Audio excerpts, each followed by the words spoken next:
Hello lovely humans കണ്ടോ ഇത് നമ്മുടെ ഇന്ത്യൻ ബ്രേക്ക്ഫാസ്റ്റിൽപ്പെട്ട ഐറ്റം ഒന്നുമല്ല. പക്ഷേ ഇതുപോലെയുള്ള ഫുഡ് ഇവിടെ കൊണ്ടുവന്ന് മമ്മിയും ഡാഡിയെ കഴിപ്പിക്കണം എന്നോർത്ത് തന്നെയാണ് ഇത്തവണ വന്നത്. കഴിഞ്ഞ തവണ ഞാൻ ഈ ഒരു ഉദ്ദേശത്തോടു കൂടി വന്നെങ്കിലും ഇതൊന്നും നടന്നില്ല. ഇതിനകത്ത് ഇപ്പോൾ ഉള്ള ഫുഡ് എന്ന് പറയുന്നത് മുട്ടയും പനീറും ക്യാരറ്റും കുക്കുംബറും പിന്നെ അതിന് മുകളിൽ ഒഴിക്കാനായിട്ട് തൈര് കൊണ്ടുള്ള ഒരു സോസുമാണ്. എൻ്റെ ആയുധമാണ് കേട്ടോ ഈ കാണുന്നത്. അപ്പം രണ്ടുപേരും കഴിച്ചുകൊണ്ടിരിക്കുകയായിരുന്നു. ഇനി പൂച്ചയ്ക്ക് ഫുഡുണ്ട്. വേണോ? എത്ര തവണ ചോദിക്കുന്നല്ലേ? വാ.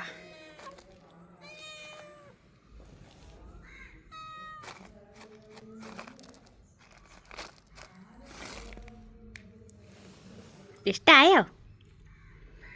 ബ്രേക്ക്ഫാസ്റ്റിനെ കുറിച്ച് റിവ്യൂ പറ. ബ്രേക്ക്ഫാസ്റ്റ് നല്ല ടേസ്റ്റ് ഒക്കെ ഉണ്ടായിരുന്നു. അതിൻ്റെ മൈനൈസിനും തൈരിൻ്റെ ഒരു ശക്കല ഒരു ടേസ്റ്റ് മാറ്റം ഉണ്ടായിരുന്നു. തൈര് ഇച്ചിരൂടെ മിൽമ പാല് കൊണ്ട് ഒഴിച്ചതായിരുന്നെങ്കിൽ കുറച്ചുകൂടെ ബെറ്റർ ആയിരുന്നേ. ഇതിപ്പോൾ ജീവാ മിൽക്ക് അത്ര പറ്റിയില്ല. തൈര് കുറച്ച് ലൂസായിട്ടിരിക്കുന്നു അല്ലേ? കുറച്ച് ലൂസായി പോയി. അത് കാരണം ഒരു ചെറിയ മാറ്റം ഉണ്ടായിരുന്നു. അല്ലാതെ ഫുഡിൻ്റെ അതിനകത്ത് ഉണ്ടായിരുന്ന സാധനങ്ങളൊക്കെ ടേസ്റ്റ് ചെയ്യായിരുന്നു. പിന്നെ പെട്ടെന്ന് അങ്ങോട്ട് പിന്നെ വിശപ്പൊക്കെ ഉണ്ടാവും. അമ്മയ്ക്ക് ഇതുപോലെ യൂറോപ്പിലെ പോലെ ബ്രേക്ക്ഫാസ്റ്റ് ഇനി കഴിക്കാനായിട്ട് താല്പര്യമുണ്ടോ? താല്പര്യമുണ്ട്. എളുപ്പമുണ്ടല്ലോ, പണിയൊന്നുമില്ല. പെട്ടെന്ന് നമ്മളിവിടെ കപ്പ ഉണ്ടാക്കി, ചക്ക ഉണ്ടാക്കി, അപ്പം ഉണ്ടാക്കി 10 മണിയാകുന്നവരെ പണിയാണ്. നമ്മുടെ കണ്ണു പോകുന്നുണ്ടല്ലോ.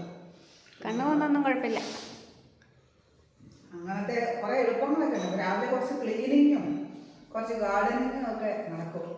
ഫുഡ് പെട്ടെന്ന് തയ്യാറാവുകയാണെങ്കിൽ. അല്ലാതെ ബുദ്ധിമുട്ട് വരും.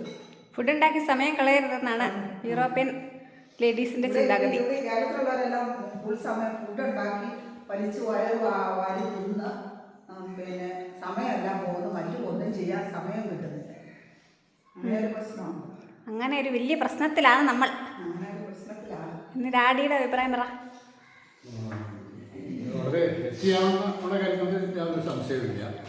പിന്നെ സാധാരണ കഴിക്കുന്ന ഭക്ഷണമായിട്ടുള്ള വ്യത്യാസം ഉള്ളതിൻ്റെ പേരിൽ അത്രയും കഴിക്കുന്നതിൻ്റെ ഒരു ഇൻട്രസ്റ്റ് തോന്നുന്നില്ല. ശീലിച്ചു കഴിഞ്ഞാൽ കഴിക്കാൻ തോന്നുമോ? കഴിക്കാൻ പറ്റുമോ എന്നുള്ളതാണ് എനിക്ക് ഒരു തോന്നലുള്ളത്. ഓക്കെ. അപ്പോൾ ഈ നാട്ടിൽ, നമ്മുടെ നാട്ടിൽ ഇതുപോലത്തെ ബ്രേക്ക്ഫാസ്റ്റ് ഒക്കെ കഴിച്ച് ശീലിക്കുന്നതിനെ കുറിച്ച് ഡാഡിയുടെ അഭിപ്രായം? അതെ, ഇനി വരുന്ന കാലത്ത് ആളുകൾ അങ്ങനെ പഠിക്കേണ്ടി വരും. കാരണം പൊതുവേ ഇവിടെയുള്ള ആളുകളുടെ ഒരു ജീവിത രീതികളും സ്വഭാവങ്ങളും അമിതമായിട്ട് ഭക്ഷിക്കുക, അതുപോലെ തന്നെ ഭക്ഷണം കഴിക്കുക, അവരുടെ ശരീരം മോശമായ രൂപത്തിൽ ആക്കി തീർക്കുക എന്നതൊക്കെ പൊതുവെ നമ്മുടെ കണ്ടുമുട്ടുന്ന ഒരു കാര്യമായി. ഒരു പുതിയ തലമുറ ഇപ്പോൾ രൂപപ്പെട്ടു വന്നിരിക്കുന്നത് വ്യത്യസ്തമായ ചിന്തകൾ ഉള്ള ഒരു ആൾക്കാർ എന്ന രൂപത്തിലാണ്. അതുകൊണ്ട് വരും ഭാവിയിൽ ആളുകൾ അത്തരത്തിൽ ഉള്ള ഭക്ഷണത്തോട് താല്പര്യം ഉണ്ടാകും. അത് ബുദ്ധിപരമായ ഒരു തീരുമാനമാണ്, കാഴ്ചപ്പാടാണ് എന്നൊക്കെ വന്ന് ചെയ്യും എന്ന് തന്നെ വേണം കരുതാൻ. മമ്മിയെ ഡാഡിയെ ഹെൽത്തി ഫുഡ് കഴിപ്പിച്ചിട്ട് ഞാൻ കുറുക്കുറ കഴിക്കുന്നത്.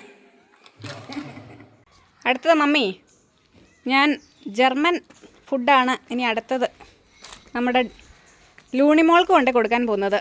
ലൂണിമോളെ സുന്ദരി, ബ്രേക്ക്ഫാസ്റ്റ് കഴിക്കണ്ടേ? കണ്ടോ ഇതെന്താണെന്ന്? ചോദിക്കില്ല? ലൂണിമോളെ സുന്ദരി, ഇത് കണ്ടോ? ഇതിൻ്റെ പേരാണ് ട്വിസ്റ്റർ. നിനക്ക് വേണ്ടി ഞാൻ കൊണ്ടുവന്നതാണ്. കണ്ടോ അവളെ ട്വിസ്റ്റർ കടിച്ചെടുത്തത്. ഇന്നിവിടെ എല്ലാവർക്കും യൂറോപ്യൻ ബ്രേക്ക്ഫാസ്റ്റാണ്. കളഞ്ഞു